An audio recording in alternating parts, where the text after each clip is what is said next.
this is the news for the buy. I say, Pristia Nankaba, and I'm sure it's a Nankaba. Good. Almost destroyed 33 grinding machines, 27 water pumps, 23 champagne machines, 3 champagne boats, and motorbikes. Almost destroyed. And a suspect arrested. Almost Ghana cats in the way. And a better bomb Eric Donaldson Fry. Back your friend Alex Kwame Pali. Back your friend Aju ADZU Thomas. Aju Thomas. Back your friend Abedogbe. And about your friend Samba Jafaru. And about your friend Dong Mai Tabiase Bibi something. They have arrested them. And I know from Monday they will prosecute them. And Ghanaians will get to know. You find who brought them on the riverboat. I don't know because there may be people are able or more and financial more. Media meka ya for someone tiasi na me se mo de Nyankopon was so more skill for the kan a Nyankopon ama yensa ka bi ene no. We want the police because soldier force omo de omo chia omo hand it over to police. And we want the police to prosecute them. Now let us see omo edi omo kosi. Where there was Attorney General na Kasakra no edin any edisa prosecution. Mama the district Attorney General. Good. Also Attorney General Kasaba Sasem we. And that is why I'm breaking Kessben to a learned man who show senior lawyer. Na me shedana me say me de bow hana me seek clearance from the military for no say your official so you can go ahead. It mashedana me kan wo ha. So Attorney General will have to take interest in this prosecution. This is the police commander ewo ho. Pristia District Police Commander Efeno Chief Superintendent William K. Jabia, I think Jabia is something. Is here. And I did the phone number. This is what the press for no. I feel here. Yanko fine say MPPO, a businessman no, a yohinio, a journalist let us find out who put them on the river bodies. Precisely, and the laws will have to deal with it. It has to apply. The good thing is me know me and you name the people. Yeah. But this is a good. She said they can't Ghana in an moment to me and through. Omo akukudro and they were still on the river bodies. Even Enra omo announce so you see as members now announce so hold them say the military will come. Still, these people were so insistent and they were on the river bodies. We want to see what is making them bold. Lawyer, me say may hand over all the details to you. Now for my commander no, na AG, na inform court now for let us see how come akoye say omonte Ghana kasampo no omomaye saying ti we Dr. Nana Ayu free nano memenda ewo democracy so omro ne lawyer hene amankwaja hyiaye ena odi etudwa enso eho afemienko mamobi ena police for the krata babonten say de ometimi restore calm na mamenkenkan kakra emamo ansana yakwa kohwensem a ekoso MPP NDC disturbances amamobi please restore calm and on manhunt to arrest perpetrators. The Ghana Police Service has restored calm at Mamobi, a suburb of Accra, following disturbances between supporters of the New Patriotic Party and the National Democratic Congress in the area that resulted in the injuries of 9 persons. 7 of the injured victims have been treated and discharged, while 2 are still receiving treatment at the hospital. Meanwhile, an intelligence-led operation is currently ongoing to get the perpetrators who have been identified by the police arrested to face justice. Enti we a police for reporter mo de ebae no. Na saying you say aye MPP4 party car na na etwam. Enti ye kwa kotie unsem na NDC need ne sakobo so na ekofa nsem wo nyina e de ebae. Ti ohwe screen so a na de ekoso e wo ho no. Sese nye police for na sabi wamo esore ena omo kamanke bia enyama nketenkete se ya o na escalate na baba kakraka ewo ayo mem ha because nipa mienu ma kokokra me ntibe ne tokwa ba na nye party nsem. So we thank the police so well. Say omotumi step in a omotumi ama calm. And so etimi abantu hwe screen for Facebook go Facebook a obehu se enema ekoso ewo mamobi no eno so yeyi bi de akyeremo enso eho na eno no we eye de ekoso mamobi ene police for the ababetu ya say ometimi restore calm enso eho na de ekoso enso ewo mamobi enso eno na fei ma yansan enhwe de ekoso is legon no kakra na fei memra wofa na ekua enrem ensem no emu we aye accident a esiye ewo islegon a emma mienu ehwere won kwa ba accident na nka se de na be nipa be num ni nsia ena na eye involved a mienu ena ehwere won enkwa ho na ohwe speed a na ka no ekona na nyasem kuma eye Acura ena Jaguar ena ebomu na ebomu no report no echese wooden electrical pole esi ho electric pole esi ho ene ko kan ti woyes no ebegu kan so ene ma kan no eja tomu omo esebio toyenchem aboafo eba esen compensation omo ye bia nipa mienu no de enya de omo etimi esave omo kan ere atodwa say one of the drivers of the car na enya accident no eye osofo Elisha Salifu ne ba ena odi enya asase na ekofa sensensi epe ena mafo akodege eye papai ase na ensem yo ka wo USA say wono who born you say ono ekaka wo Ghana ha wakaka so many years ya onkuta licenses na so drive na wo de oye post ni a gina no na ugina na obefra wo boss wakaka without number plates ewo ha ena papai ede bon ho safo hene ewo eye US e Montreal so. But what I know is that if you're a man of God, you work within the confines of the law of the states. Nyankopon kran pep kasabasa na wafamwa. Nyankopon pep basabasa. Ope bibia se nye kwen osimo mfa ni die ema de ni die eseno. Ena ot your memo de oman ne mra no di so. Nti se sabio wo ye sofo na se uka kasa nsem ya amanfo ridicule afrim say enu bi no de atete ne man ntia amamu ekoya na so koye sa akofa atoye nchem de ente say e de banana asem sebe aga mamesha se fafiri ho na yen hwe nsem mu yo medase omo ha omo konya asa accident no omo afiri mu no ye mo damri fadue abusua a omo ahwe omo ade hye no ye mo yakọ na pede na wo kan se Reverend Elisha Salifu Amwako Bishop wo hwe na num asema ya wo kan ye no e na di tirimude ewura ne ba ne tima masa de we akosie na nso ye Bible kro na ye kuta ye no kire ye se kire akola no kwane a omfa so na onyini a wanfiri hu be yi ke odi meme ye batan ne bi de me ba be hu asase so me ba hu bi enti me gina de mafam me ye ya ebo ame ne de amoa me so enam de kasa kire me ba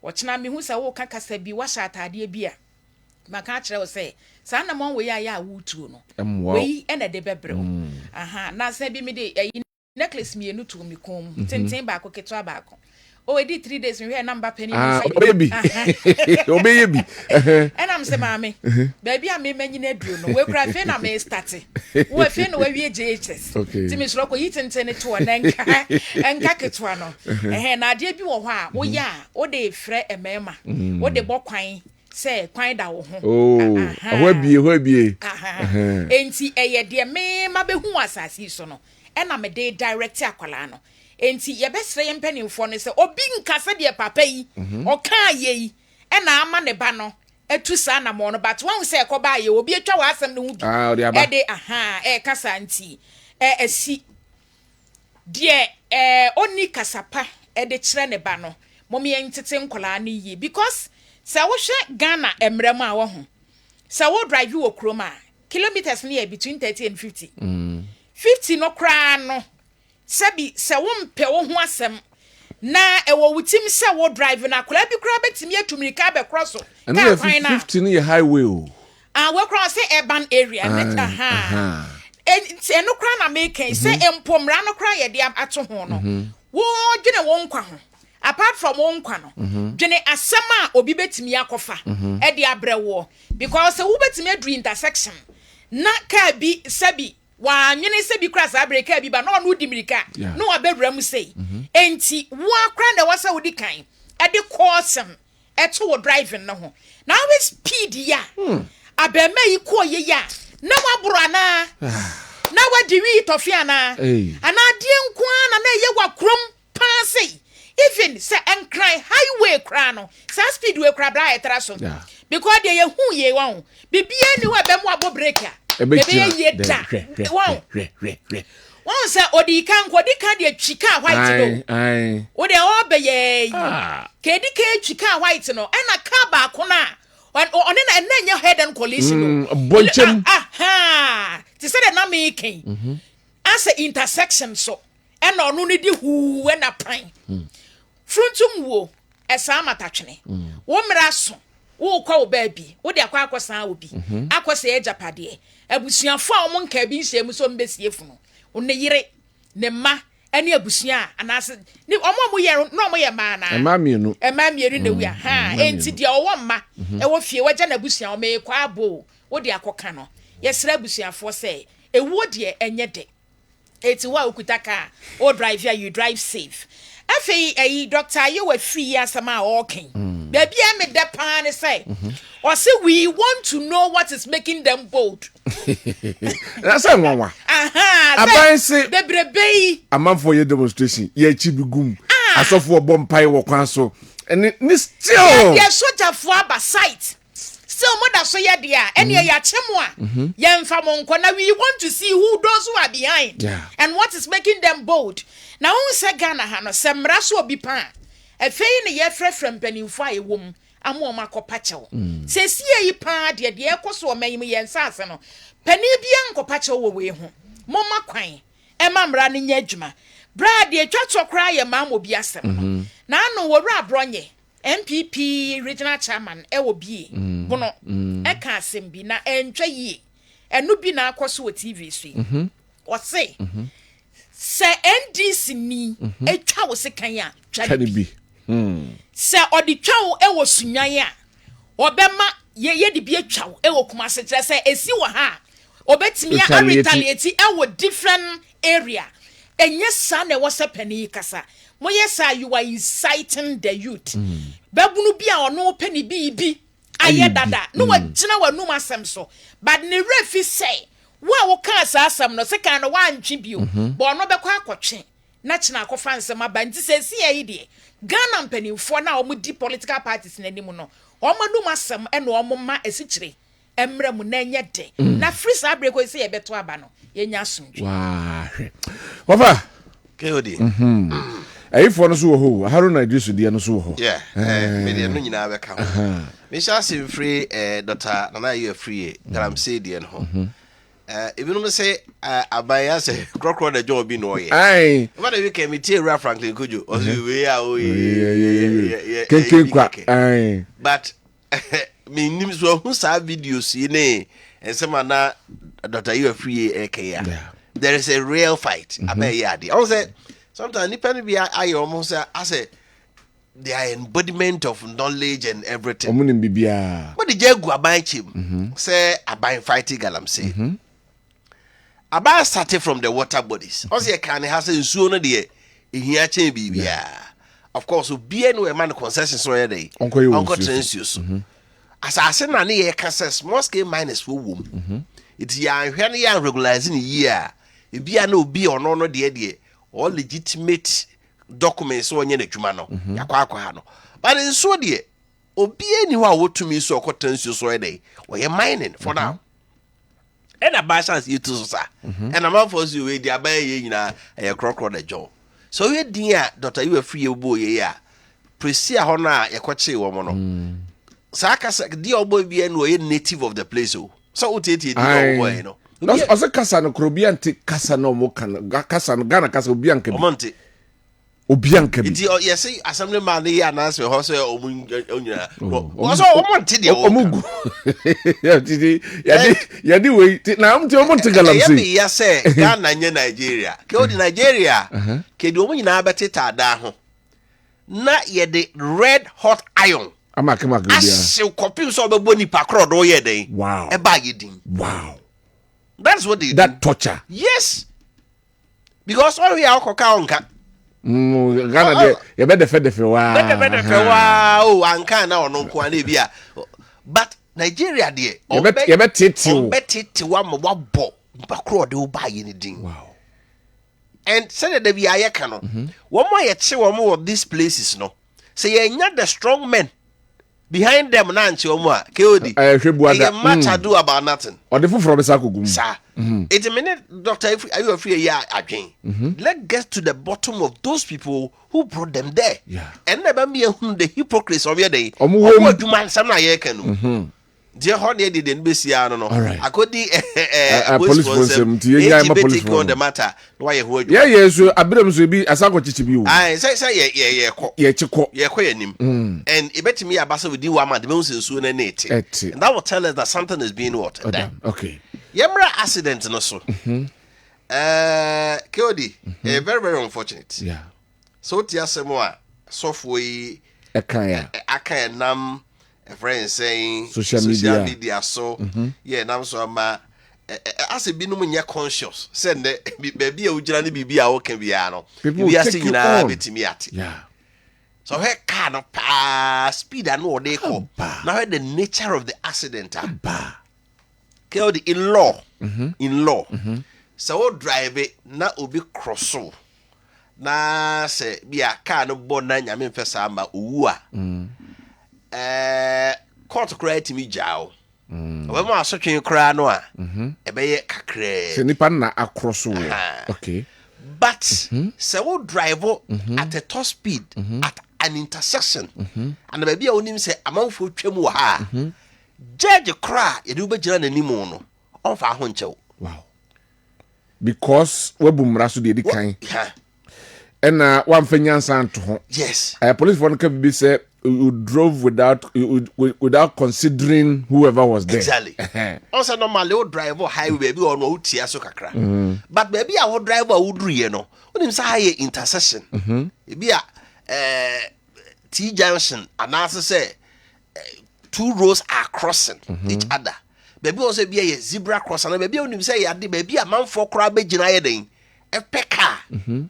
It's a place actually say conscience will tell you say also slow down who bedroos her place na also slow down by an idea na yak about still true we mbebunu no eso I'm say to know the time cars na ba no say e bi a engine no turbo chargers in engine dem no so promo bi a who say yes the car dey adwane it krom no oye den what tell the men sem say na ku ya ken say wo drive wo krom a 30 for the urban area. Maybe avance say enye yi kakra no. And ought to be called a minimum of 50. But what do you see on our streets? A big 100, 120. Even on our streets. What do krum krana also turn the boss no? So no would yaso. When near dear, me pese we no nipa we ya we this album we no. Any asem no ne papa kra ka. Okay, Malachi chapter 2 verse 7. My main kind kakra bi ho. Now say for the priest's lips should keep knowledge, and they should seek the law out of his mouth, for he is the messenger of the Lord of hosts. She no say it's a set or so for one no cranim dear. Near here emra every one. Wouldn't they also emra every one? Emra free soft one. If he say we as a for rather bofo. I'm a bofo was so many panel. A modu. I don't know. Was it as a sort of software and no cranim dear. One. Near him Friday, everyone. If so, we ask for rather before. Wow. So for now, Bible say him every no.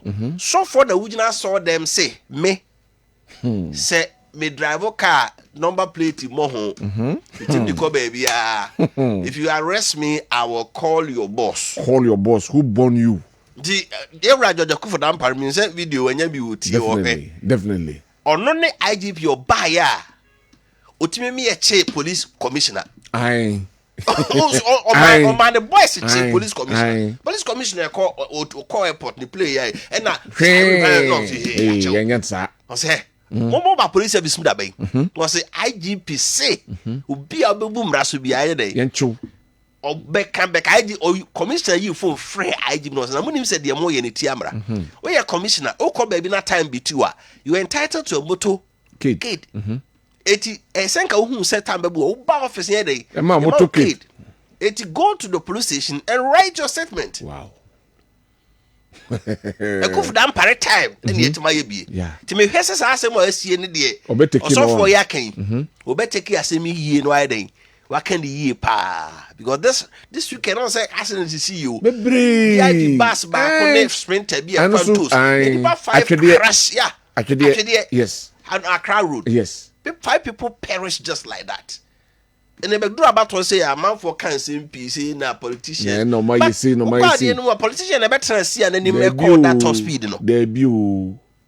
East Legon. Eh baby a car cost e medika we kum. Enipa mienu East Legon. Aba. Eti e yade a me de menim say omo be hwe ho asem waka. Na associate secretary na de ama omo.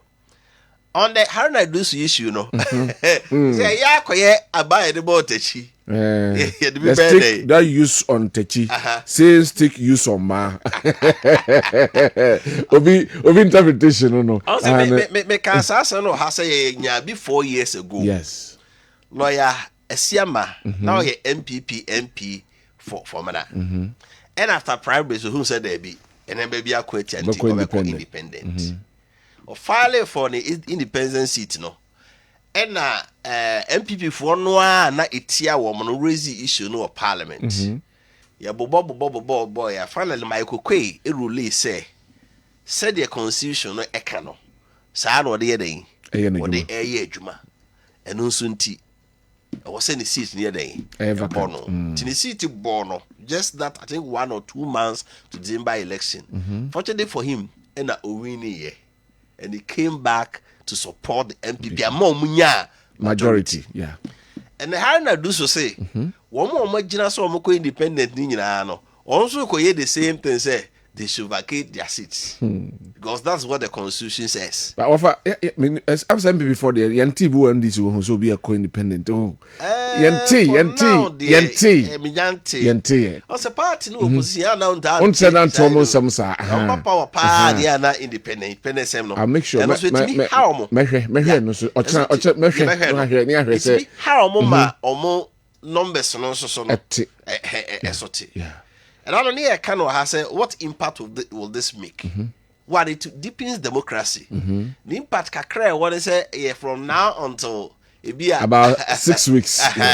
Because after almost but 6 weeks, major decisions be major ones. Yes, major ones. So from October, you more quasi. Also November, and I'm pass it. It's appropriation budget. Yeah, that budget year no abai afia year to aba.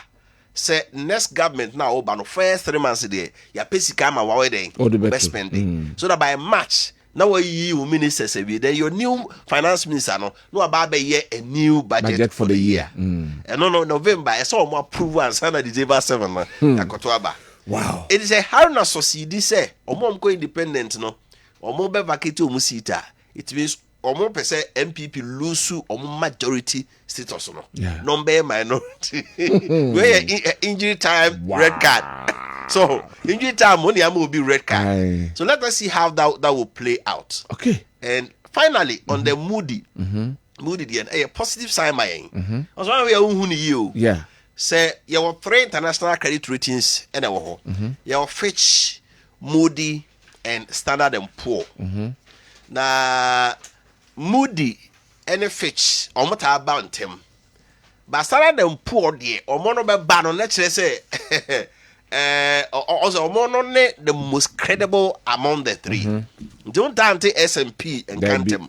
But Moody and Fitch the who say when you may say I know my becca. Yeah. Or who said you may I know my becca. Also, I'm not greedy. I buy no crowd about both. Now, I'm not the positive. I'm a year from negative. This is a Koyako junk status. And I say, crack. You outlook not bedding. I bear positive. Just say, a number who has seen near my best sound.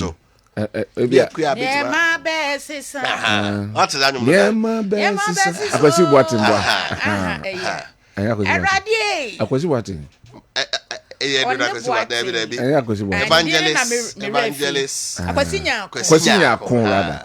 Indeed, I see say any mess, sir. Okay.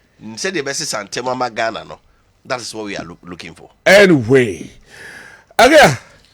My uncle and could you kakramra na yaba ya want interview we yani a kera migration yaba interview no ye din komo kakra but yanko dwasomra omo an sabi o boso me so say ama na ye yi what you say omo fa bi meka yanko komo asem ebi de ba beka ho yanko yo ati fonti ye beda san enwumakuo yase oma hoden ne kra ye mu mama chin yetimi edru abobo anu ane sen multi credits were being in Krabata nyina de ato ho over 66 branches se ba bia bedro bia bo ho moden se obekwa akobie eye account e wo ho na afei wanya kakra afri mu jo ana se udidi a wanya baabi na wode ato na kyena se wo pebosia e de ayadwuma wo matumi aboa wo na se sei no eniema to boa ye dini o eniema boa ye dini anka senti benye sika pa se makwa akoto chest freezer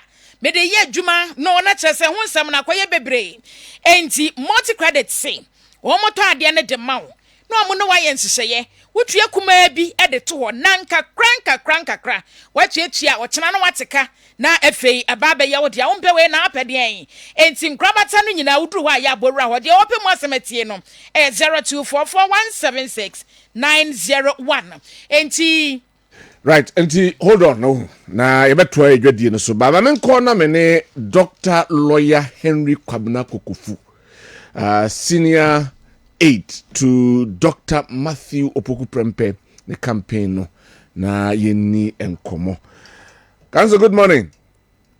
Mr. Bro, nobody. Boko de. Oh, I don't know if I went to. I want to. Yeah, the nyamia say. You see, I got 6 weeks so. Ebi wom. I cut that crow. I cut 24 hours to pray. Ebi wom. Sao. Na, then echo Council.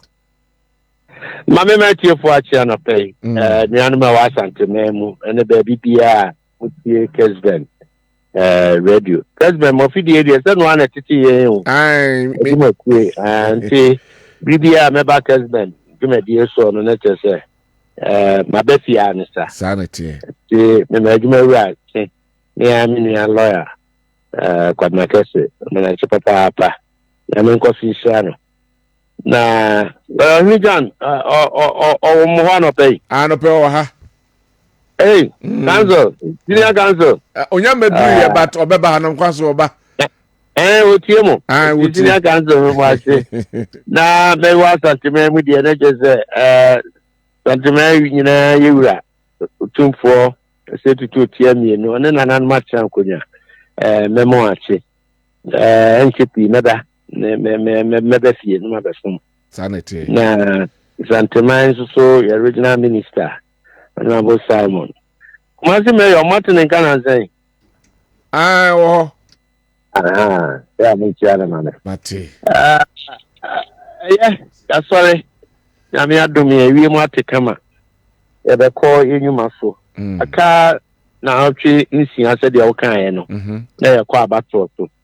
Near Pamomre, Unya America too. Okay. And then see, yeah, new patriotic party, a wabemu.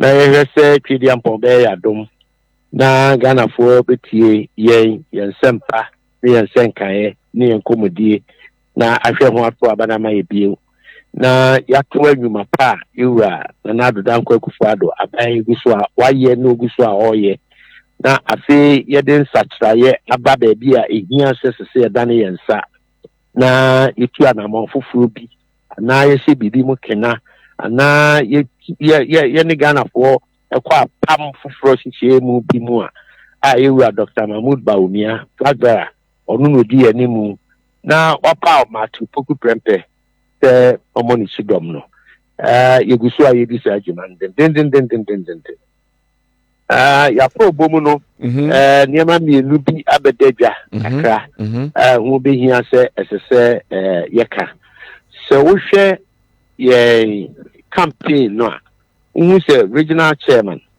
Chema untumi ono na oda Ashanti Regional Campaign ano na o yewo kuma a obi ye na adwuma ano na efe operating campaign committees a ewo form a eye ye adwuma ono amu na oda campaign ano no atiasim a odi ni trahwe mu na no nya ne tie second lady Ajia Samira obedu Asanteme ono na ba pro bia ko baby biara nia ewomu ye nso ne blackberry na ankasa na montuo ne baby a odi ni tiri apam afa na Ghana afa na nyina wonam baby na oko more strategically the running mate for the new Patriotic Party flagbearer Dr. Matthew Pente yampa na sa keke yehwehunu se santema de hye na enu na chi nso oye obi a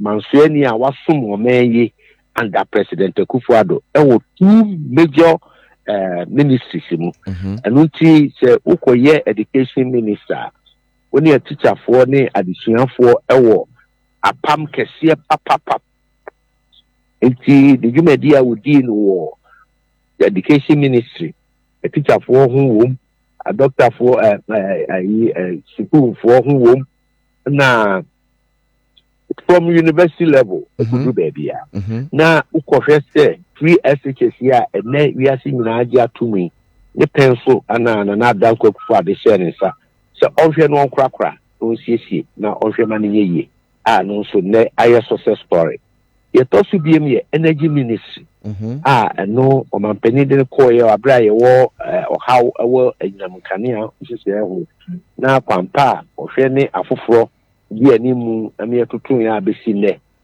yigina rane ewo anyam kanea nsem eti ni nyina no so ye very very strategic enti ebra ye pa no asrani mate ne hu behia sesa ne pay nyina ye da na die na utu anamo biara a esepata no ne yana fokasa Dr. Mahmoud Bawumia share ne se omomodin no ntumirika enko Ghana himfu nyina na so na de di kan on fast dan koma won na de possible on se won kuran se won den se Ghana mamra mu hihye mu a yaji tumi akunini ugo na free Ghana himfu ho enam so ma amayo semne amamu hihye kura no ehimfu entimi nka bi se de sefata no onu Dr. Mahmoud Bawumia o se bo se etimi di tumi ne mano a obehwe no akrakra sa de no asiesie yo o se Dr. Napo se okui on kan kire na mu himfu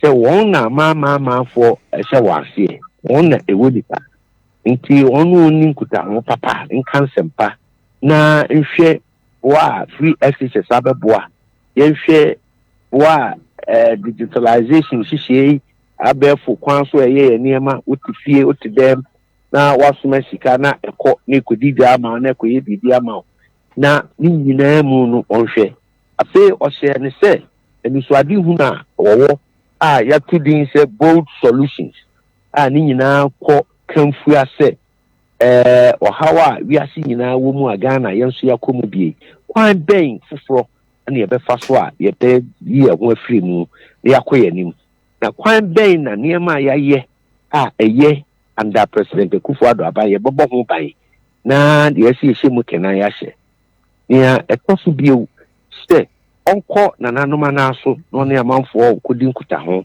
na onsi obi bia na bamu obuo se enidaso ho okay onkanya obia 7 prediasa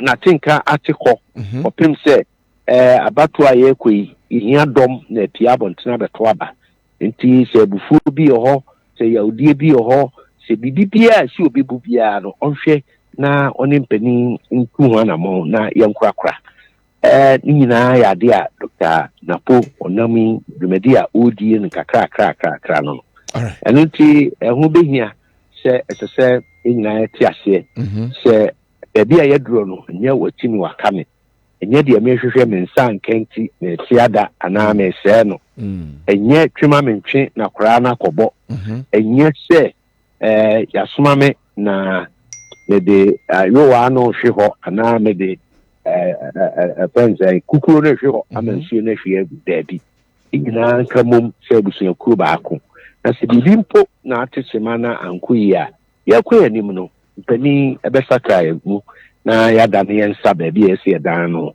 na yɛtu anamo akɔ anim nti so far bia yakɔ bia no sɛdeɛ yɛgye a watu na wɔsoro papaapa na ɛnɛ yɛde nneɛma bi ɛhwɛ adeɛ wogyina dɔm anim a wɔkasa anaa mpo sɛ nipa bi koraa te w'anim a wɔkasa wohwɛ sɛdeɛ nipa no ɛbɔ ne tiri nko anaa bi a ɔnwenwen anaa wayi n'ani ato baabi ɛno no kyerɛ wo sɛ nsɛm a wɔka no class mu nipa no agye anaa yɛnyɛ so ho ɛno nti yɛ campaign no mu no yɛwɔ adwumakuo nipa kuo bi no mu a wɔn adwuma wɔn yɛ ano no sɛ ɛsɛ wɔn hwɛ the response na so far report ɛba no kyerɛ sɛ baabi a ɛkɔ biara no wohu sɛ nipa no sɛ mpo bi kura no anhyɛ da anhyɛ party atade a megyina hɔ bia no gyina no store anim anaa ne fie anim anaa bi kura wɔtwam kofo wotietie na hwɛ sɛnea response no ne adeɛ ne te a ne kyerɛ sɛ ɛyɛ papaapa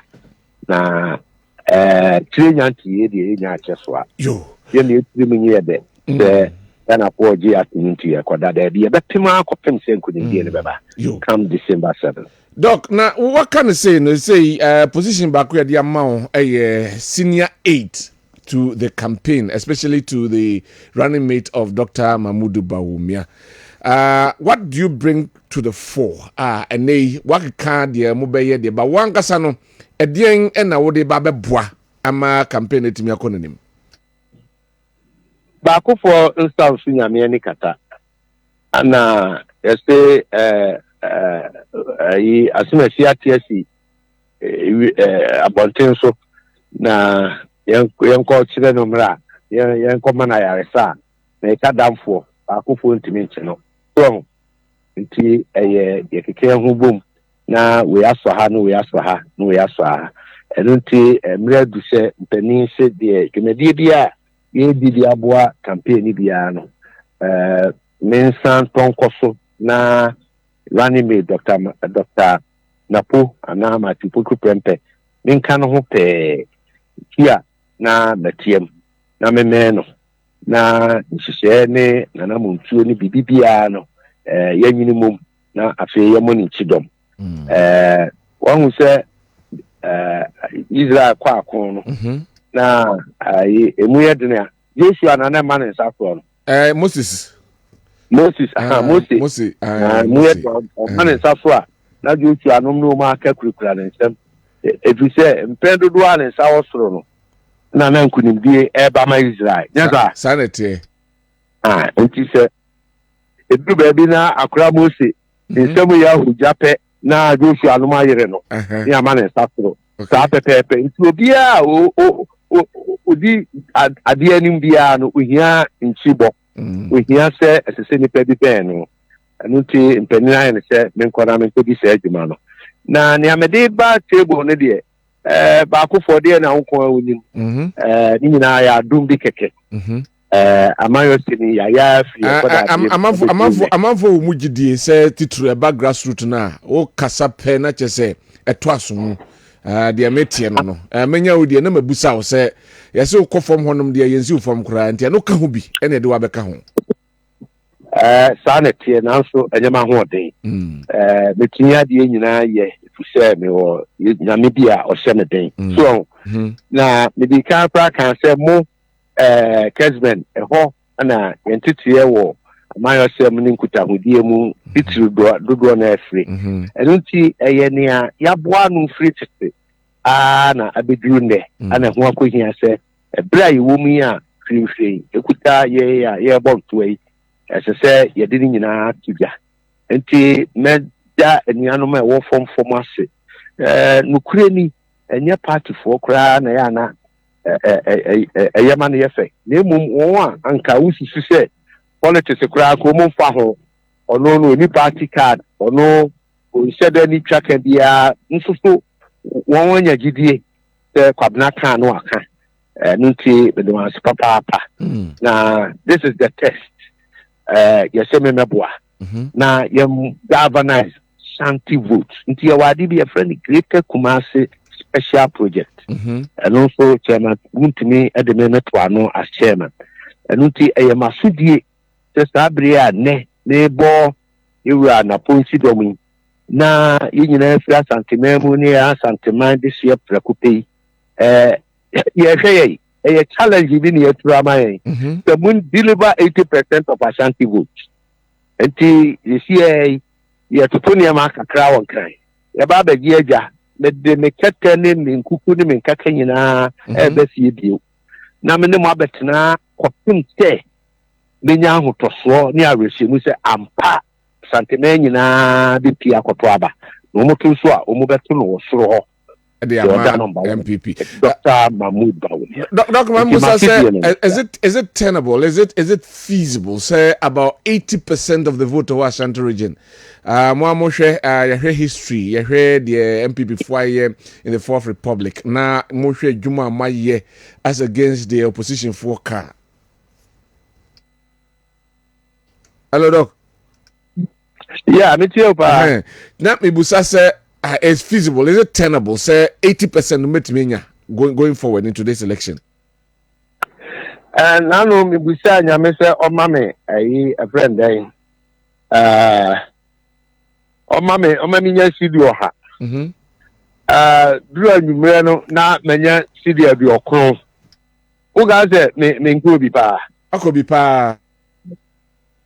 Si nyame mame nya studio ha. Ebe dura nyumre no menya sidi aduoso sidi aduotwe a ni nko obi nyame onye bi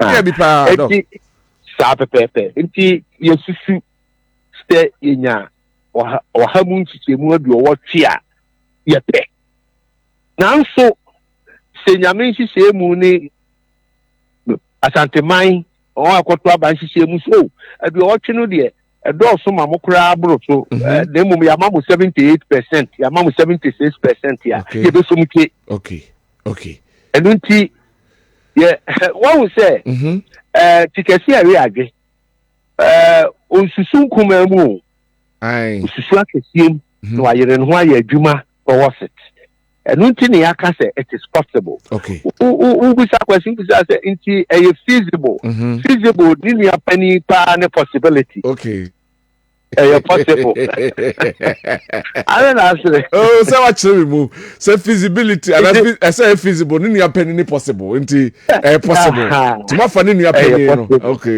stop possible now so the onyame ebe kan ewo mu ye be ya dwumaden ni asusu aduotwe nso nyame ma ya aduoso nsia aduoso wotwe a ye be je ni adanse ni adagana ni Asante Maase yo doc we dey be hwe wani mu sa so wo bandi ye hwe wani mu aha esa wo sha se ha yi de na che se ye ne wa so pepepe na ma men kan sem ba ko me je sa de bre no na de bre no it comes with challenge challenge ne se abna kukofu unu nu akuma ma tupoku prempe napo mo nko na mo nkoje vote dodo na free Asante mumre ye yen win elections enunti e challenge ya ne running mate nyina so mu na ye de be ye adwuma na se yen yakoje sa challenge ni yakoje pawremfo ya o ga se yen kwa na e be there be eti ni trauma mo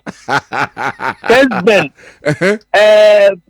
BPS station se wa Asante Memu ni Kumasi nyinara adofo wo Asante Memu Kumasi chobafo dini anu taxi drivers truck drivers bucket women all the identifiable groups asofo num titriu kremofo imam num a nurse for a doctor for a teacher for one amebo ni di seamstress so mu pomo ade ani ade ye nyina na makoji contract na ba ye nyina ya sema enti me imagine time ni asese me ko amene na po ne chema untumi num na enya dabi ye nyina na enya Asante Man yenkeka ye ho nanom hemfo madawma mugu nsa mugu bi mam nananom ya ko no kopidwa ni ma omompaye nkramofo enkram Quran kronkron no na momfa insiraye na monom ye akonfo ntubedu ankosoro nkanche na ne wumbia no enyimra for New Patriotic Party na nanom asofo ekoyenkotodwa animu a asenu anase ho ana yebekọ na yakopege yani ahwesoro na so aduru de den a oma wani so hwesoro nyeza na sanete Psalm 121 me ma mani so ahwe mepo ahwe bepo the honor me mo afiri beba that's right enti obi bia bakwakoto aba 7 December and how ho nkohwe mfimfiri ba bi no akọhwe fom a form adepa bia ni ho mfimfiri ho fi ni ho ma ho wani so hwesoro ma wani so hwesoro kai Psalm 121 na ma wani so hwesoro na eho ana Dr. Mahmoud Bawumiada eho Patriotic Party of Sunu Kukuku na ki abua bia ni ho oda nfa ho ni ya yewo mu nfa ho ni yaudie bia wudie igya toa kotodwegu fom sabre ya dru blumu nti obi akeka no ho Dr. Lawyer Henry Kwabena Kokofu ya twam but lawyer hina mankwaja aba o de okanyina wate senior counsel Kokos la thank you I thank you, but Tawali. Hey, Mr. Munkache Belly for now, tomorrow. Let's see, Dr. Henry Kwabena. Let's hear that. Right, on a senior aide to the Napo campaign team. And Otisia Nikodi and Komono. Okay. Young na yumi na. Yo etie fonti madaro ma ye to aso no na ye de aseda kese e ma de latex foam wo mo nkonya papa bi o mo de abadwa so ma sese nkrofo de ma ye fe eno na air cross say ye V any L shape da ne buon so da form na so to si de mu a obi abahu so wani ate wato bi na tesa ma aye wa brabo mu yonko eno no Kwabena bank so mo ba ye mfie aduanan ne he o mo boa manfo papa amosia hodo wo mananko mu nim banken ho hyehyeye ya wo kyerɛkyerɛ yes se wo nyina nyamfa so papa bi afri so na enie wo mo product ahodo bebre aso pese wo savings current account da chinti wo kyerɛnti o enti na eno so sa account no ɛwɔ ho wo betimi de usika bi a wo de kɔto ba bia mo obi akɔfa no fa kɔto shares ɛwɔ ho sanso ena agye bosia ye bema ho ehun si ho eye kakra bi wo mo ye money transfer mo sese ye doso pa so savings nyina eka ho bi na o mo nkrabata no edoso headquarters no e wa Santi Dwaben na emiamia ya ye didi so yin so udru ho a betimi akoto am no wa bi account e wo ho wo mo adwe so bonwire aboaso Dwaben ankasa efe pankro no onwe Roman Hill magazine road sepetim pomu fimesa enefe eye adehye market and ase adesimine besro betimi afre 0271 409340 0271 409340 Deton soap no abatan yatumufo ase ensu atie di ankwada no James no ano omotete be fie sa enti yesra wo se kotobi na fa kofie watobi ana wonto ye na fei na wutie ye ne a Deton soap and the aba ho da road ya kire wo se eboa esiesie nkwada ne abusa ne nyina abɔ mo ho ban efri James ho enti ene na de so ne yare aka no so na onim se no anode ikowuo no mesraw agenkwa bi aba ye frɛ ne midimafo ye Dr. Time da so wo de bre na dimamfo asam emo omo kumase atwuma agogo na ono no se de na yare satie no efri heaven straight enti wonfa yare no nkɔ no wasan e de abafie going to be friend no 0244 774282 MTN ese mobile phone papa ben ena wo pa use so now so wo sika no enso say no omo de be ma wo na wotwe eda biara da na sabusumi bia wakotua bi ayire so abosumi nsia na watimi atua wie na mobile phone no abeya wo dia enti so ani gi mobile phone so ho wo pe na dia day to day activities so businesses now so wo sika ntimi nto akwanya kesi abeda ho ewo ye MTN enti ane na ye beko Sketch World Media Institute ye de bosumi nsia akosua ensantro adwuma wona so pe so host morning show obeso ye sports bibia ya opese wo ye ewo radio any TV so no Sketch World de bosumi nsia ebetetew kasiebo ani bibia mu we into beba kumase duma sada house wa beto forms at 50 Ghana cedis. And also ya obefre 0249 414039. Nadia oye adwuma no ebeka se na me ye adwuma me dem akosua bi. Mesro weekend classes ewo hɔ a ye be ye no nso ma no watimi abeye professional. Enti last year no junior science and math quiz at Kessben for kofa ba ye no. Se na yo enti say KNU West fo asom.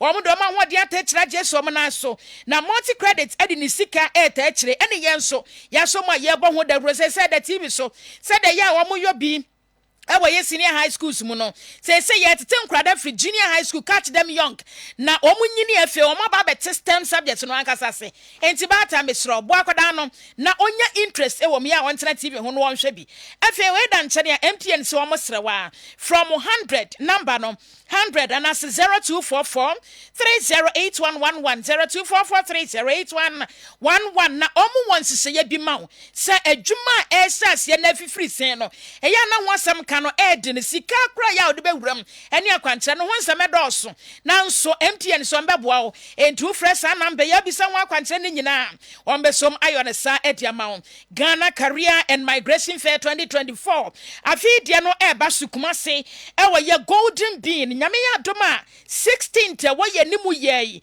busumi de to so da du nansia ene da du na da to so da du nansom 16th and 17th ewo golden bean no panon kro pepe na omo hyase de atienie omo semu amowie school na opesa o prospect na wo hunu se adwuma we ekwan wom mekɔ ha benya adwuma ye eno ho adwuma na omo nso ba beye enti Ghana Career and Migration Fair no wo mo ede bre wo enie Ghana European Center for Jobs, Migration and Development, Ministry of Employment and Labor Relations, Woman Partners, NFA, Labor Department, Youth Employment Agency, West and Jobs Agency, any delegation be a yetu omo every German industry and commerce, woman yina bagana na abeboa, and yana those certificates, and it will be biako will be namia drama wonso, what to me akonya ejuma.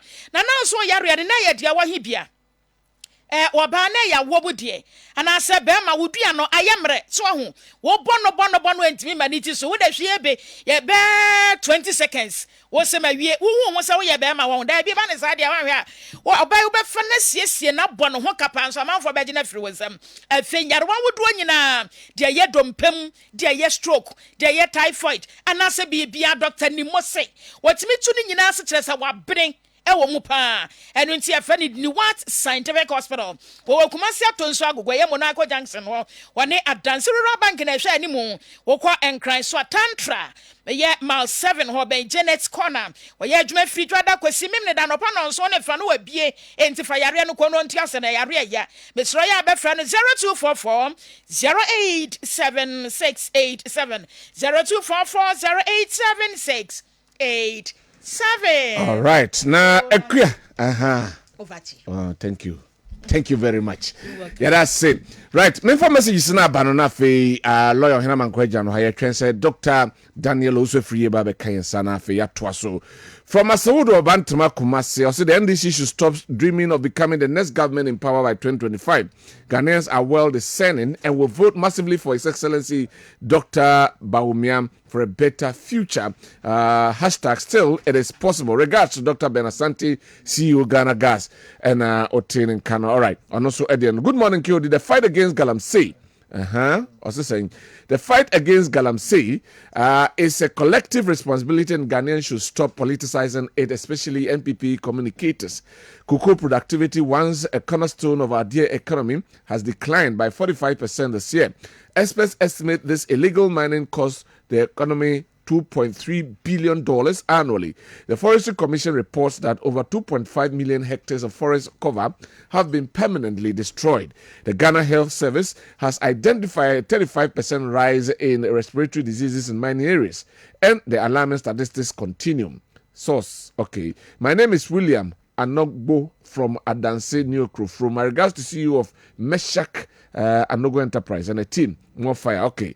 That's it. We see Musaba to our Sawase. Or say the claims by some MPP communicators that Ghanaians should vote by thumbing from number 1 to 8 for JM false on unethical, aimed at confusing voters and manipulating the electoral process.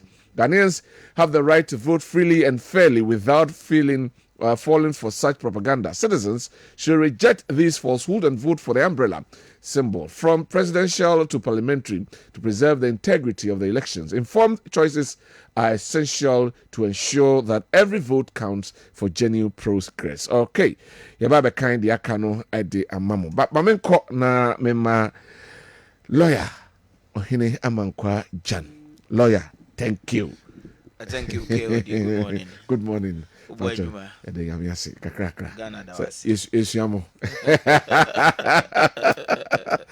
Doctor, good morning. Good morning. Nabokode. Me zoom straight away now. You share the issues. You shall say from Operation Halt. Nano. Our lawyer program, so democracy, so and Dr. Nana Ayu free eba bonting and or say wamo akko aye pristia nakaba area ho pra river no so akko chinipa bedi ho ediomo ama police for. Now the question is, they say aban eye di obetimi bia de mibusan say enti nkrofo ya no mutie say there's some kind of operation and I say aye adamant na man for you, and as people just want to prove people, and as I buying wrong. I'm a man for I said they are buying a mona buying to no, it's not the right, and I say I be niso and na woyeno. My mesha se from near and no one samasa. Kodi me da se yencha Ghana de sha sabri wajibra wo tie Kessben. Na obunkoso a ompaibo womo bi emag peace for Ghana. That's the most important thing. Na ubeka ise nano a na yedi juma ewo ha on this galamsey issue no. Me kai say eye say ye champagne machines. Eye say pumping machines omode we ye and all that. Me can assess to la mijana when it comes to excavator, burning excavator. No, I've always said I don't support that. But me say because of situation I want to see on the river bodies in a day, I was prepared to say I'll compromise on say if we have to burn the pumping machines any champagne no na burn the burn so na niatia so be it. But me sign kaka ho say and just say yes sa ne manon ko an mbom wona ye de sa dwuma de na hye won sa won go beyond that na one ya arrest one chinkrofo a wo yes and ne manu bi na prosecute omo e bia no be serve as deterrent to others na mpo wona de yete an so nkrofo bi etete is legon nkrofo bi hye tantra bia kase na sponsor omo so that ombetumi abobọ sa nkrofo no din na ya che sa nkrofo no se me ka ho ane ya che me wo ka ho ane ya che o dia prosecute you. That's right. So that ebemma sa de we no etimi ayeden ape ne puma sibre. Na I am happy say say na kind no Saturday Dr. Nana Ayu free a member of parliament for Efidjasa Sokori ono anso so the campaign coordinator for the middle belt for Dr. Mahmoud Baumia. Okay, say na security for na call enetimi akoye arrest. Na dipa wo chichi omo no confirm say if not all of them, most of them no krampo ente kasa mpo agana ye kan wo ha. E de na wasma obisa say da wuro ne yebo say FM so ne ye kan no say television so ne ye kan no I want they want ya still now won so no so a wo yes adwuma tells you say the kasa communication is only effective when the other person no e better asama wo kana se na onte a obey dey ati ase e na bi wo ho anya se wonte wonim pa se abanya atu wona wo tisa adwuma die no so sa but don't say obi wo ho ana wa na adwen se look say yes na me ne lawyer bi din komo na ono a researcher into sa galamsey activities and ono ka chem say lawyer o sin krofo na etin so no so no they can swim more than fish in the river. Or say, Omuton so numa, Obetimia swim was and so na aye so muddy a won't mean wom no oto ha say the next second no be hu apue the other end. Wow. Meaning so omo ye experts when it comes to swimming, mariners cry and timomo. So say yetumi nya sankrofo no bi echi wo ma abebo because ya no madwe ye say because of sa special skills omo for swimming. Enti no say what's my soldier for crampo say one bra one fa ho. What is say soldier for no bana obe vanish from the river. Okoya no ma back ebe ye won dem. Enti ebi wo ho a that not the fact say on tie but of you say until say do go be clear ho na be because oba na no obeira ukoya no ase aba back we daring enti ya chibinum say no say u parade o mo na ye prosecute o mo na ade say hu say san krofo no kra yesom mo no so kra betimi afa kwan bi so ache ya madwe em say eno ebebo again na make a deployment of technology and drones ewo hoi yebetumi the drones no a facilitate dwumadi ayedi ewo nso no so because drone no de ebema real lifetime situational report say areas now be deploy no ebema real lifetime situational report abwe hu say anopa we as at this time nkrofo we ewo ha wo ye dwuma so that you can specifically target nkrofo a wo nso so a wo di say dwumadi we what KOD echre say possible say you betumi etu nkrofo so sa say ye nyina ye ya adwen say ye mfa politics enwrem na ye nyina bewe say ye amadwumadi na wo kodi no waye ni yie na wona wo kɔ no so de akomapa say wo kodi say adwuma na boa Ghana possible say ye betumi ahwɛ say ye benya wona wo se achi o machi wona wo se prosecutor mo ye be prosecutor mo ye betumi apama mo afiri nsuo so ama ye nso neni ahyase ese eti so ye betumi atu saa na mo no ama na ye yie dia adenti na binum aye de say chinchina ache say president declare state of emergency a omo de omo for say there's no solution to this problem. Now there are some people in face Omukuta Mefan say they are highly recognized in society. Still they don't believe that the president is fighting against it. It's not about belief. Don't say na metia Saturday na make count say we UTAC president e wo KNUST ona president I would die UTAC for professors so say and but professors obey for sasabronsa for mabe and now say university community so they research data science and data and omode yo mudwumadi enti no madwen yam say science and data ebe support say president. It's not about belief. Belief yam for belief because in academia no enya about belief. It's about research data science and data.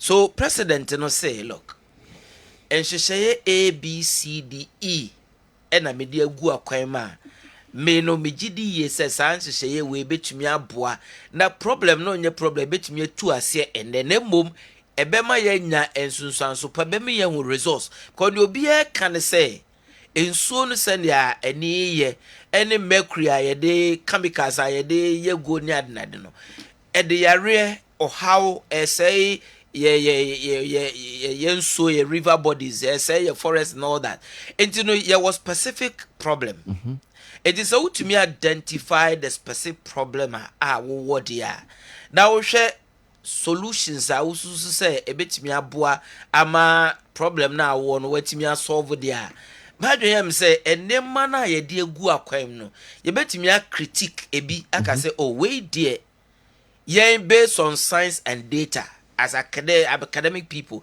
yesusu say ye yen de say ya ene beboa ye yen de say dia e bia results aye pen ye nya ye betimi the recommendations bia ba say enka A and B no e bia nka between the A and B no ye mfa CB e meshe ho de no beboa na no e boa ma ya find a solution to the problem. Okay, Me challenge am me won say who say would believe who say measures na ban de agu ho no enye yi based on what?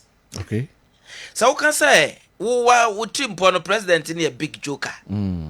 Yeah, It is a what you also be president big based on Abia said ya who no ne there may be a or a big joke or no be a big joke or better solve problem amount. What can say? Sir President no and declare state of emergency. I will wipe in here or say problem intimate solve based on what? Okay.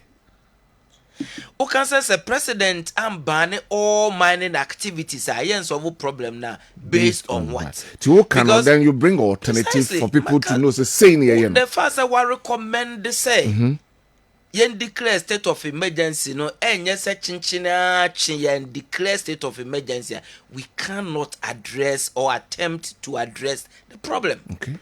The facts are what can say yen ban all mining activities for now. And sana actually no ya behwende ebe no enchire say that is the only possible solution to the problem. Okay. President no susu say one ne mpanyin for tena ase no omo nso betumi eden hyehyeye bia ba at the end of the day no a resource ene yepe KOD say obi akoje legitimate means and a wakwaji mining lease and as a wakwaji small scale mining license and ye designated specific area be a man is onkoye mining sustainable mining and a sustainable mining now okoye no there are rules and regulations, there are permitting regimes because untumi koye juma ewo forest without forestry commission ebema permit and they will monitor and regulate your activities. Okay. Untumi koye small scale mining activity anywhere ye dey amount without recourse to the Minerals and Mining Act. Regulations are ye dey go ho. Okay. It is obi akoje small scale mining license na oye irresponsible mining na abeye illegal mining. Yeah. It is not a license, no, and the money here with you. It's at the activity. It is obi a small scale miner, not oye galamsey and legitimating a juma oye no. It becomes an illegal activity. Yeah. Oh, inti one define problem now. Finding solution becomes a problem. So it's a definition of problem not say. Obia oye mining biano is into galamsey na every movie can say the answer is no. So because that big the question companies is that are legitimate, proper, sustainable mining. Yentimin demarcate differentiate between the oil correct one and the oil correct one. We assume that every mining is now a problem for Ghana. Why? And the new month for moya galamsey na. Are they doing galamsey? No. It is possible say bia activity no omo ye no enye ni nyina na ebia area krampo omo operate no nkrofo ebepe eye den a ebia obi betwa dua ba ko whilst doing proper mining ewo forest but omo nim mining Minerals and Mining Forestry Commission for say obekwa akoye activity bia dua ba ko krampo na betwa emre wo ho no regulations trees necessary or regulations some kitwa so be a big company be na oil sustainable mining in the forest area na area be a diamana. There are rules and regulations, there are laws governing activity. And you know, trade be a forestry commission for a scout to say or free where was say or making sure say reclamation, and all that. So KOD, my point is that untumin can be bia or Ghana or mining mum say or illegal activity. For which reason say President Mbani will be bia, I mean say we can never find solution to the problem. Because the problem now Ghana for can say yes yensu and crew for tiswa almost no. How do you find solution to that problem? Okay. Within the forest, Incrophobia enter or more illegal activity or more degraded the forest. How do you find solution to the problem? President say, okay, my declares are areas now more can say a red zone. A red zone, definition of red zone is say no mining activity can go on within that area now you declare as red zone. One was small must one co-rem and make sure say we flash out now watch one warriors are illegal activity within sa earmark red zones we no they name specifically instructions are there mom and I'm no more to you. Okay. It is a who can say media margin me say when declare state of emergency then negotiable. one can sell every mining activity yembania is non-negotiable.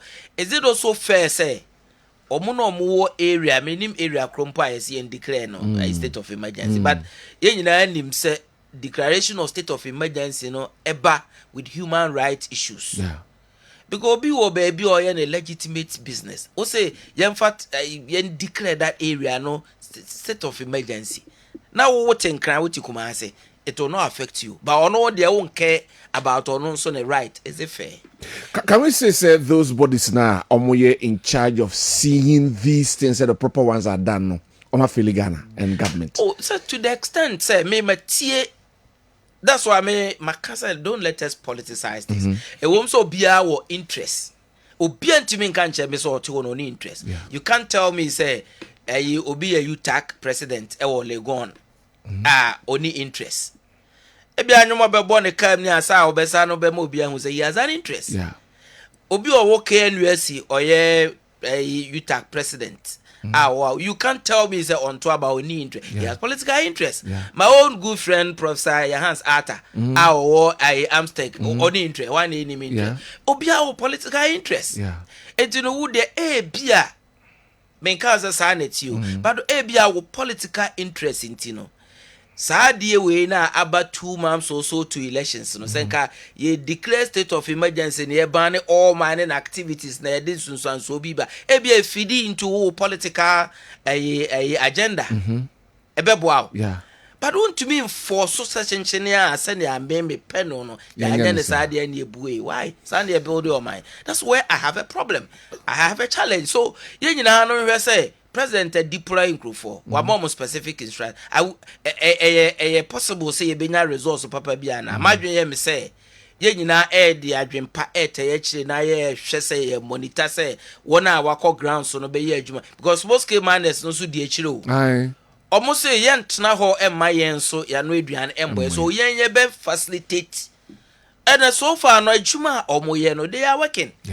Concern small scale miners association 2020 obeka ye be kwa akoto aba omuka say because of the way ana president aka obia boom say obane mining act omukoto omuso moto pickups 120 and declare publicly so they come JDM then candidate for the NDC say omu discard bibia ekotani campaign achi because omususu so ono ne ba obema omo omo ye akoso edu bi na sisi ai we expect the president no ban obi bia na.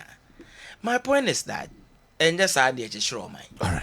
Obia wo interest but yen hwe say your interest no yen pursue no at the expense of others. I mean like e bi so sorry no pay ya ebia area na owo no or ton koko bi what's the end declare state of emergency you don't care say or no koko no so benya why I mean anyway I'll come back to lawyer now me call Dr. Daniho na minti ono so why fresh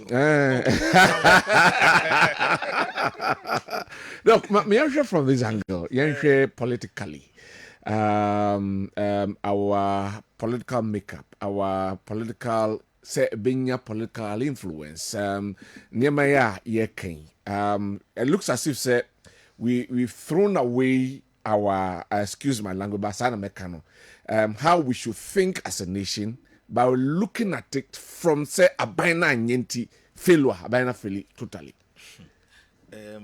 say komodi ya say last Saturday yes no kwasema ewo mu pa ne say yene a yewo ekura kase mu no etoda selfish kakra so yeah selfish yeah papa say can asema the way you see canon no especially say fire ho a say na you see canon no na e different kakra from say yene anso nka ye ebi wo krum a unim ensuo e da krum eni ensuo e da enwuram ni nyina ye ensuo mze krum yese ensuo papa football gum ye to bola ye to chemicals ye wie kura san ekofilisi dansim ye na eti krum na ye ni abrid ye ka the vitri no he me nka say omonse no but sometimes ye ka asem no a ye nhwe ni flood na ye kan nyina enya manfo na sisi dan esi nsuom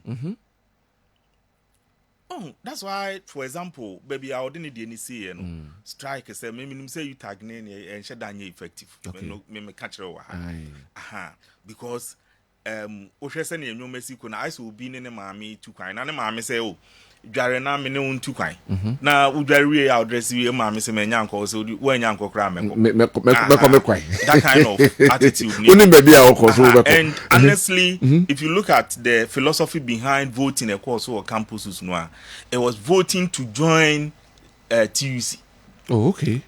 What in the okay. And yes, you tag not to the baby say, Minkwa demonstration or more TUC in a declared demonstration. Or they were dealing directly with government. You should say government, you tag, and no matter directly on issues of Galamsey. It was TUC and on the government daily. And now you tag Eka you TUC for. And now Ansana you tag between me declare election strike. They have to go through certain processes. And our processes no way. And a mother body they say me nya anko bio. Who's where nya anko kra me meko.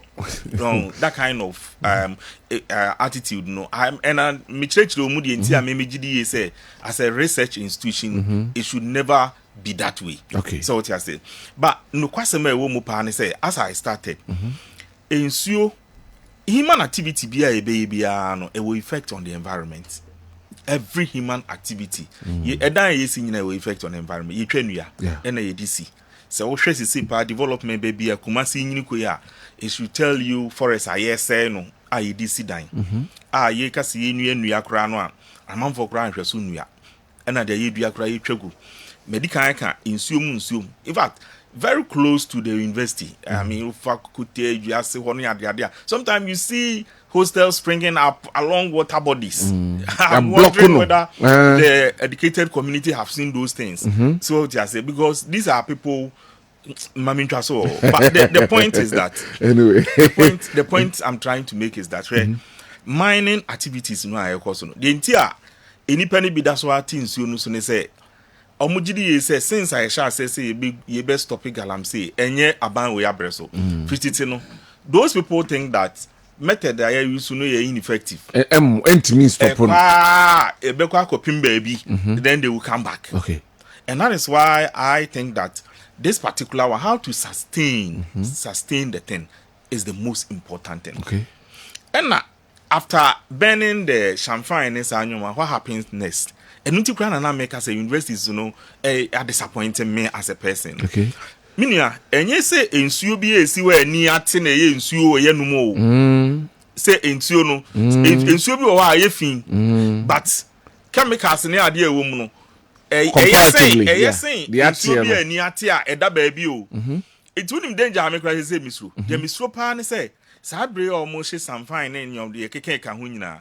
Ebia nche nyambe adom na nsuo nani ate ben nsuo nani ete ha enche se e safe na honom kra na me here research institutions ni say omo be boayen ehun say the level of pollution a river specific river say be enye say bia ya kan wi say yinim say pollution no pra level of pollution adru ni we na metum dia ye adware kra bia yentumi fa nware ebi aye say oda eno de obetum de adware na mom aduane de esrem mo amote anyina nsuo nani ate de nanso ye hwe no mom de aduane a enye ye woni de ya na mesuro ye ne ye utu kwan a edu ba bi afufuo bi wo dwant bi a no akosha ase ono akodi etu we wa dwen sa oti krom ne mfa ho afufuo no nim nsuo aye de ye banche no nim ba bi efiri bai asase kura esimu a ye kotu banche ni free bai a ye de ye fufuo no. That is why I think that adie we no fighting no and you're fighting to just stop it per se. And also for the fact that at the end I say no, you best recover, you best back to the state where a best usable. Okay. Your soil no, na. Number 2, say omoko nsuo no so kwashini wi a, wan na san ko kwahwe That's another say thing. ni papu from ensign call ho baby a omako no, wan na best akwa kwahwe. This is where I think that TUC into ne mafo. Okay. All the institutions here mudin commission for mudin mining forestry commission omunyina omun kan TUC and yes anko for na ma license eco forest wo man for eco say no na wa ma license why say we supervision no once anko supervision no we na wa san ko declare strike Okay. Now I can say, who should do it? Who? Why na enquire say no? I accept that leadership to send near buying a but oh here nipa na do omo you. Yeah. And the institutions were and any say nipa no a was say yes no. What are those institutions doing? Ni American say obian to the mafo. TVC for omuntu omomafo. Omoma ehwe lance so. Omoma ehwe nsuo so. Omoma ehwe plot oh how about you say omo frɛ edin fufuro bi about reading marcation as a day na nsuo bi so ne akosidence wo omo nyina ye members of TUC Yeah. omo nyina omo yesa anwoma nyina omo ntu omo mafo sɛ nsuo so de da kurom ne de da akurase nyina ne nyina ye nsuo ekurom de no ɛsene kɔ akura bi ase se galamsey say no kurom galamsey no so ye hwɛ ne ano anyway. the chrome for you, so yes, sense you power. Sometimes when you walk around and you see some of the river bodies around, Kumasem said about 8 as a 7 river bodies are na yen no mansana pipe bomb for the first history, first pipe bomb water in Ghana, I think started from second year baby. And sana eba as say yen in your pipe bomb near the no. Na yin su ya no. Ye me say yes say ukwa akurase a wontumi num akurase nsu na krom nsuo na first ameti bushen na etumi sabi ufu bushen ko abrepo ho no ye to pipe ma etumi ko sabi besi enwoma no say nsuo na ewo krom sese no sese ye etumi sabi si enwoma bi o. I think that the mentality of the Ghanaian asemo ye say ade no so aye enwene ho and now yasan the politics room. Look at the 2020 elections. Yen kanokre. Ebra na nado ani abre no bi so e de year campaign say na lawyer can say I will say a prosecuting kofo. But politically they say na platform they say mo ye de mo akoto mu no. Me ba me you. If we don't all yen nyina yen adwen say ye be ye na say opa mo nchi ni pantum na obi nsan koye campaign bi o say wo de mo mamu nam mo ntoma me me ba me you a ye koya na say ba. Wow. Wow. So the methods have been ineffective because yen yankasa yen yadwen say we want to stop that. So the problem is yen as individuals and yet the methods. Yen nipa na ye hwe no kwasem. This is Saturday ye kan wa. Ohini bia ni ho ana sa so. Why na adwen say ye omo ye ntu galamsey wo ho ye tu galamsey wo ho da. Enipakuo nansa bi ese aros wo baabi akrobi so na enkofo bi ba so ma betu galamsey kroma ne ka say omomo ntu galamsey o mantumi ntu ombesesa obesesa onwoma akọ nyina hini ebra na omokotu box site wo ha ekro ne ka say da bi yen tiasema mu ntu box site government had to take action omutumi to box site no we as a people what is going on say our social media nkofo omo share forest ni mo mutumi ka say na do no aha de wo ba be chime wa ha wo be hu me wa ha me na me sha ha me na me tu na say wo hu sa ankofo sa ni pa na o yesa de o kone soldier for no kona e china soldier ni on tena ho obeko on san ko share ho if we all decide me gitum say baby amani na duru no aba be ya ade bi a so obi ti baby no ka say ban a e bi a no onyankofo monte ade na see edru a management said a be lesson dangers associated with the mining management. First one in suo de ne de eno de a non-negotiable. Say ubi ye mining will assume na champagne. And then I make us a so far as I'm concerned, champagne no crowd. I was a money illegal commodity in Ghana here. Say ye who see a tune do baby anti a question ubi anko tough because a man for will come do a tough. Those machines near the mining no. Minimum say regulations or menye law minimum there, but I think that we should make some of them the possession of some of these equipment illegal, and then if you have to use it for certain purposes, you must go have through license. A lot of years. You must have license because yes shenwa obi besa akoye foforo. Like he said, me beginning no na sa yeah almost sheshe your friends about excavators. No. I wasn't in support of it at all. But to be very honest, I got to excavate no since you must say the action. Okay. So I got to baby or since you know was because in fact, baby are insure the enecon, insure the no a go beyond assassin the no because insure no ete enti say would be sense you know a straw baby ebeba beka de oti kumase asase ne de bi ana ba bi kakra bi you can even reclaim it ube hu se ha asase no aye poisonous nti ha kra yensu be nsu ya etene afa regions be enan ananse enum de na je say asam eba anya asam ketua o enti nsu ne de as the government is doing, we must all help to sustain it. And I say, no cressa and kofo be free baby or munya Ghana for pa na baha. And I yasha woman or more yedia immigration funds were high. Say, it's not make us say, any eye home. Say, confonti, independent in papers. Ghana high boy, a bokra bo. So be back Ghana no on koji papers say, work permit, unto me mobile. No be back Ghana no any work permit. Galam said you to me. Sir. Anyway, so I think that institutions, in a failure of the institutions responsible for some of these things is what is costing us. Yeah. No, KOD, much as me doc say Ghana, your borders near so porous, so be what Togo. Na they get easy access to yes, easy access to. Yeah. And today be nipa no emewram se obeye galamsey. But for whatever reason no dey obi hu an say it's a growth for na conform ba. No do market na enso no other West African countries here. You can't just enter and do whatever you want. That's what I'm saying. So nkrofo na abana so whoever say when him say nkrofo kofa nkrofo free Benin and others mo be carpentry and masonry work, especially Togo or carpentry work. The professors, doctors, lawyers, and nkrofo musi kofa nkrofo free Benin and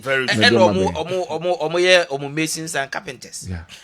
Immigration for wakofa obi di naba will show fear or board dines. Immigration who say utia the car a physical cash over any tax. So we are all responsible. Right. My point is say that's a crampo there technology abake.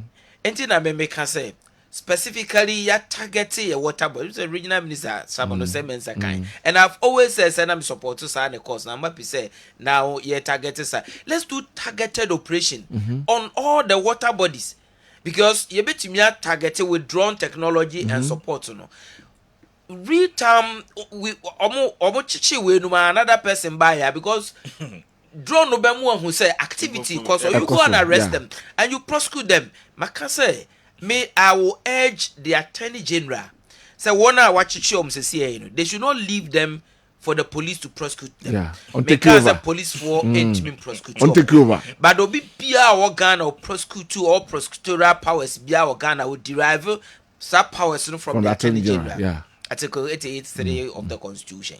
And until Attorney General Emma ni enkosa enkrofo ya yachichi no matter where they are and which court I do omobekono, I will urge the Attorney General to be in charge of the prosecution of these people. Right. So that any brainer ye de kosa de so that obi na tin crime and ya boni din so no na brain behind side they won't compromise it. Obi Emma Nidina Yabon Yen Frim.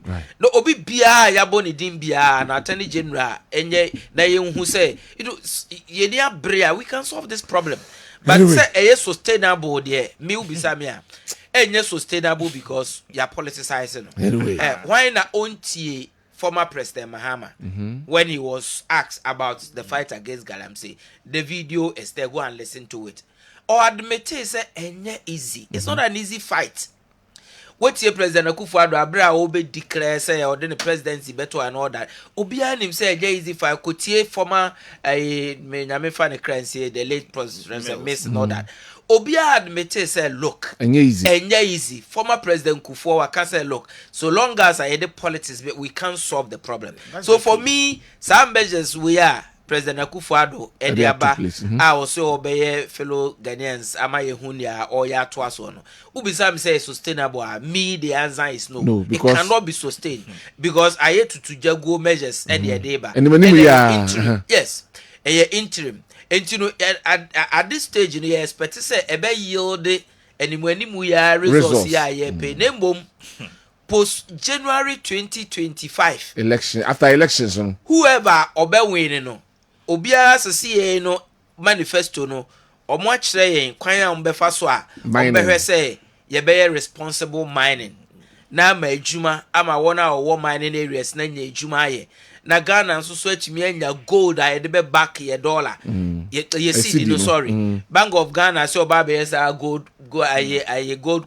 coins ya ye beto na ye de ye timi anya more ye cedi na timi anya ahoden fantastic ideas and a political parties ni nyina obi a obi enti no now whoever ebe vote to into power no na ye ba be say nyama na wo kan measures na wo kan so the best solve galamsey na we create an avenue for responsible mining no we put you to that test as the CA there the outgoing president in there obetumi aye to jago ya na but sustainability there I don't think it's doc me the violence kakreba mamubi na yenhwe going forward is the atmosphere so volatile say ka kwa kutwam no bi koboso a na akofa ntokwa de ba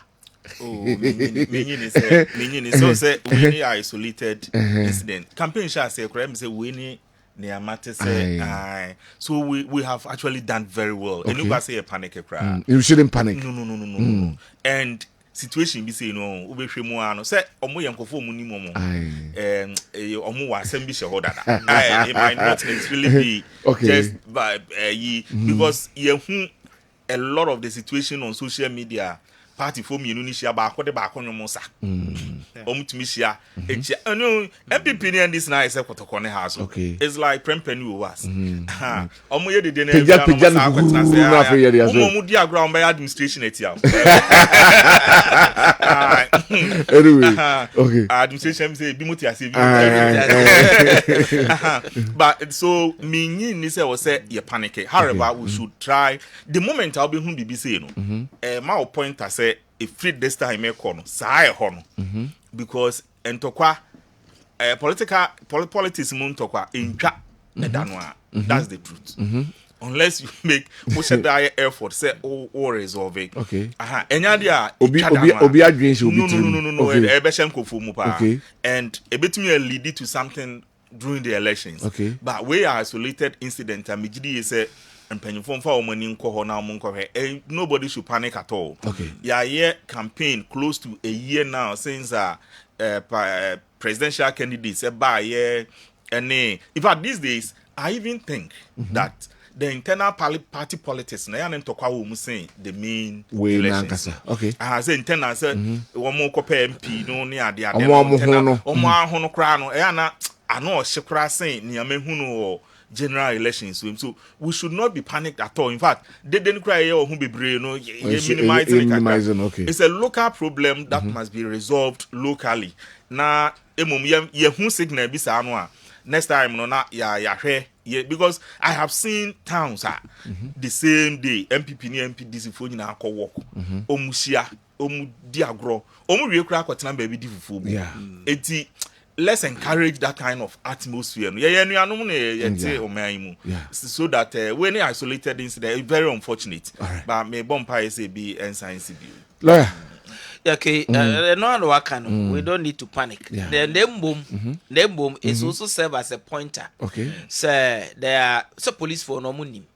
They know areas are in their system no a red zone and there was a hona yama ni eko hoyi me maka say the call say yemfa military for nyina nkogu enso so nko pam galam say yes no yama ni so nda ho because okay say ye chichi nkrofo ana also call democracy or demonstration akwa kwa ide no say omo ye messengers keke nkrofo ankasa omo be say omo the revolution eba no make because of the political science amaye any Ghana history aminim any the history of enema me ya na be pese ni soja for mo ani nda ho so Franklin Kujo Imani president obe from say omoye advanced militia because omo ntimi answer name calling and all that they should omoma omweni enda ho police for omweni enda ho omo red zones no they should continue and make sure say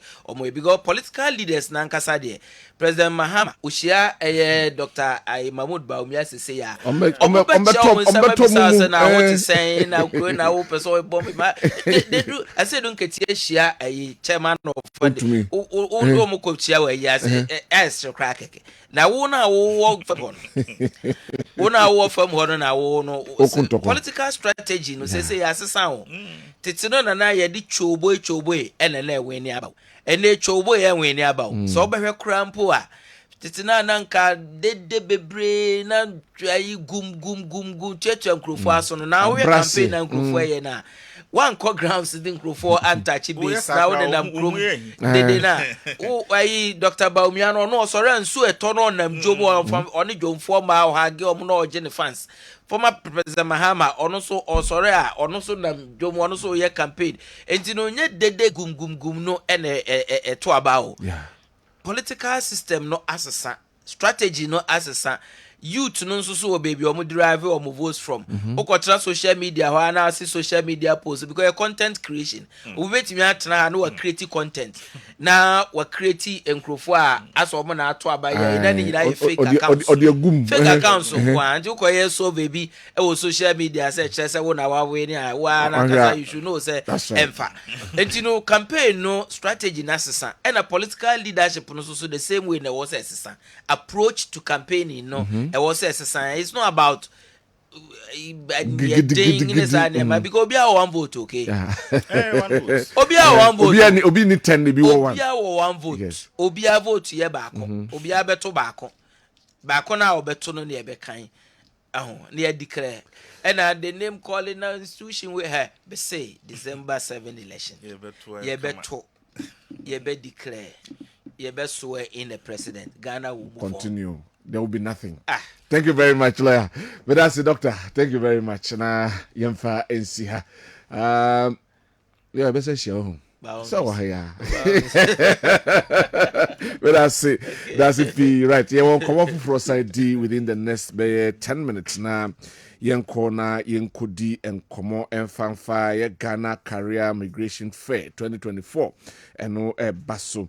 Nyame adoma before ba na fe yatena se na yedi enkomo edi afa ho be sima be yedu ya da yenim abasa mogobo offense so we are patiently waiting for December 7 to send elephant to its rightful place. How can you mismanage our dear country and expect Ghanaians to vote for you to break the 8? Today, we are voting based on our pockets, as said by Dr. Baumia in 2016. All right, Ono Edie, and good morning, Massa. I am Trimudehine, Trimudehine Nana Bwaji, watching from Shudimba. Please tell UTAC President that governance is not about wrapping girls for our love, so he should stop the selfish, ungrateful, and greedy. Thanks. Okay, Ono Edia Ode Abrain and Anopen. Honorable Chief Susu, our future MP for Mena, sincerely. We sincerely to the NDC and the party faithful that under no circumstance will Ghanaians vote NDC back into power because ex-President Mahama is not a match for the indisputable MPP flag bearer Dr. Mahmoud Bawumia, who is Ghana's beacon of hope. Greetings to Dr. Benasanti of Ghana Gas and Honorable Andrew Amwakwesiama, second Deputy Speaker of Parliament. Right, me ko na mene eye Ghana Career Immigration Fair. I'm paying for Kodin Komo. Ghana Career and Migration Fair 2024. Kodin Komo. Ora kwaku yabwa eye component manager, Ghanaian European Center for Job Migration and Development. Abeni akwaba. Yeah, menia. Na boko de. Nyame adom. Ede nyame ase. And Mami Ernestina Edu, Technical Advisor, Ghanaian European Center for Jobs, Migration and Development. Good morning. Good morning. Naboko Day. And you are Frank J. Wache, a Senior Labor Officer, Labor Department. Obani also Mwakaba. Naboko Day. Yedenya se. Miasha se ni Musa se Ghana Career Migration Fair 2024 is all about what? Okay. I'm say matcha obi na matcha etie so. Okay. Ghana Career and Migration Fair 2024 event Ghanaian European Center. Jumakua share GIZ and German Development Corporation ase. Okay. And the Ministry of Employment and Labor Relations, Youth Employment Agency and ACC, Wealth and Jobs Agency, Akabuma. yɛde ɛba Kumase. Okay. This is not the first time I hear Bibisa say for the past since 2018. Yaba Kumase ha weka ho third time nie. Okay. Ne fare by nyina yɛsɛ yɛboa ɛmabuno no na ɔmanya adwuma ayɛ. Deɛ teɛ ne sɛ yɛnim sɛ ɔman mu ade a ɛda obia na mabuno bia akoma so sɛ obenya adwuma ayɛ ɛda yɛmpanyimfo nso mu bo ɔman na akoma so. Okay. Nti deɛ GIZ ana ɛyɛ German Development Corporation ɔmo yɛ de boa ne baako ene Ghana Career Migration Fair no.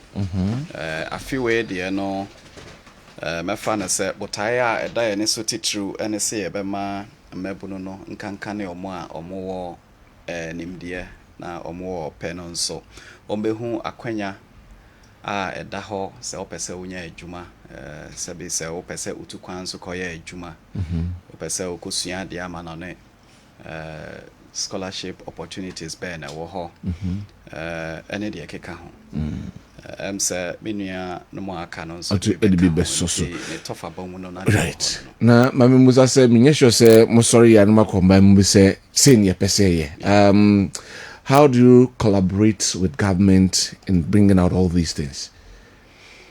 Okay. Your collaboration with government dear fa said they make German Development Corporation on near buying no I won't get a hundie dada. Okay.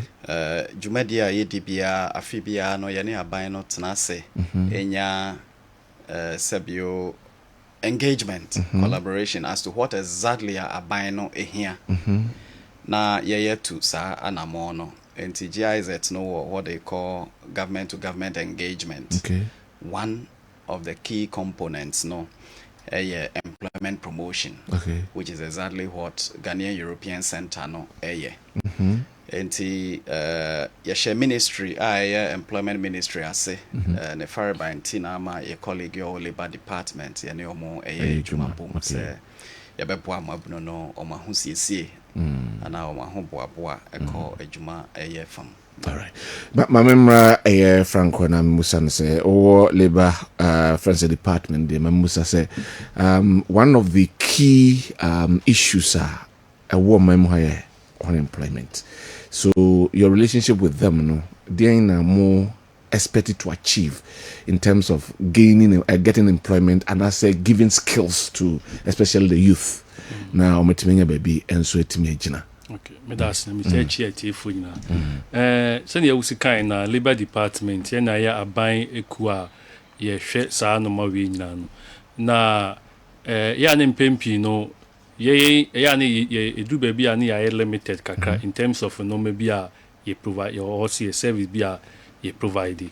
Enti GIZ for ebema omo ba be pushy butaya aban dia man say dwuma dia aban dia man say ndi no omoba ebe push ye ebi wa say ye ka skill development right now kran ye soft skill development man for ebi wo ha 3-year CCTV installation any other e bi e bet mama mabru no ensa etumi akoma no nti anytime bia na ye nya opportunity me say ye bibi ne pese ye obi am na support ye na ye nsa nka no aban mu ntentema ye nuanim ba no ma be push nti ye no collaboration aboa ama ye dwuma na tumi apagya kese pa. Okay, right, me hwe man nkwada so there are opportunities na fair mo be what opportunities are there for especially a ma ene emabunu titru.